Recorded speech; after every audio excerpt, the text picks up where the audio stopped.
KPK sudah 5 tahun. Nggak ada ampun, orang Golkar ini bakal ludahi muka Anies Baswedan kalau saya akan cari dan ludahi mukanya Anies, kalau memang. Namun sebelum kita lanjut, mohon luangkan jari Anda untuk menekan tombol like, komen, dan subscribe, agar kami lebih bersemangat menyajikan berita terupdate setiap harinya. Kalau sudah subscribe, mari kita lanjut. Politikus Golkar Andi Sinulinga berjanji akan meludahi sendiri wajah Gubernur DKI Jakarta Anies Baswedan jika memang ia secara fakta hukum terlibat kasus korupsi Formula E. Hal itu menanggapi hasil investigasi koran Tempo yang menyebut Ketua Komisi Pemberantasan Korupsi, KPK, Firly Bahuri disebut ngotot sekali ingin menetapkan tersangka terhadap Anies sebelum diusung oleh parpol menjadi capres. Diketahui, Anies memang beberapa waktu lalu dimintai keterangan sebagai saksi dalam kasus korupsi Formula E di Gedung Merah Putih, KPK, Jakarta. BPK menyatakan tidak ada kerugian negara dan memberikan rekomendasi itu layak. Kedua dibilang maladministratif, harusnya ada rekognisi dari Ombudsman dong. Nah, KPK dasarnya apa? Kalau maladministratif yang menentukan Formula E itu bukan hanya gubernur, tapi pakai perda, itu artinya disetujui juga oleh DPRD. Kata Andi yang juga aktivis kolaborasi warga Jakarta tersebut. Ia pun menantang pihak-pihak yang getol mempolitisasi kasus ini dan berambisi menyeret Anies menjadi tersangka agar membuktikan bahwa Anies memang terlibat korupsi Formula E. Ada gak bukti aliran dana ke Anies? Saya kira itu gak ada. Kalau ada aliran dana ke Anies, saya akan cari sendiri dan saya akan ludahi mukanya.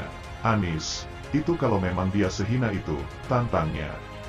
Diketahui dalam laporan koran Tempo menyebut penyelidikan kasus dugaan korupsi terkait penyelenggaraan Formula E Jakarta masih berproses di KPK.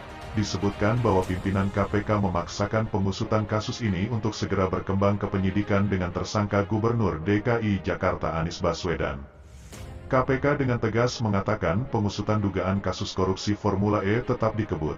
Wakil Ketua KPK Alexander Marwata memastikan pihaknya tidak akan merasa terintimidasi oleh isu penjegalan Anies Baswedan maju Pilpres lewat kasus Formula E.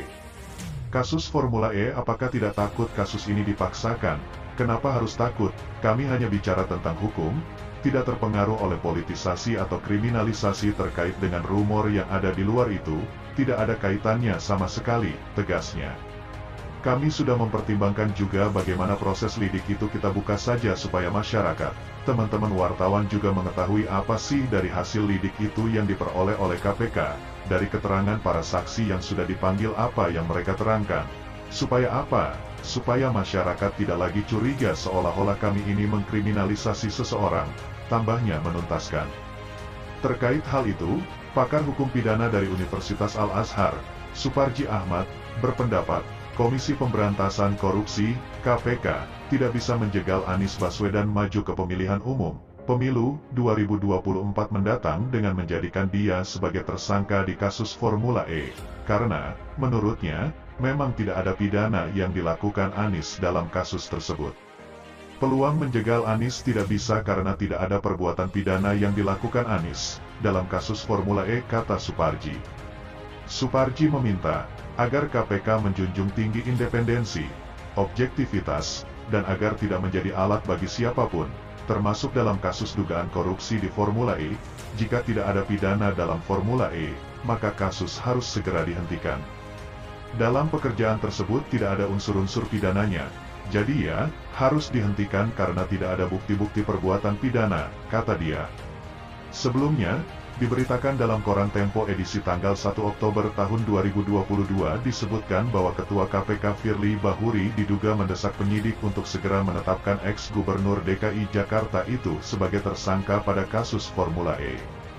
Kemudian setelah itu, Partai Nasdem mengumumkan mengusung Anies Baswedan maju sebagai capres pada pemilu 2024.